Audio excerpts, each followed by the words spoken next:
Ito na naman ang aming gabi for today at ito nga ang aking 5 alaga. Ayan, kumakain na sila ng kanilang dinner.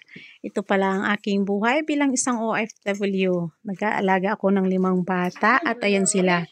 Sunod-sunod lang ang agwat nila.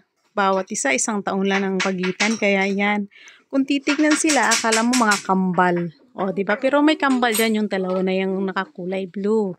At ito nga, katatapos ko lang sila bigyan ng dinner, kaya ito, kumakain na sila.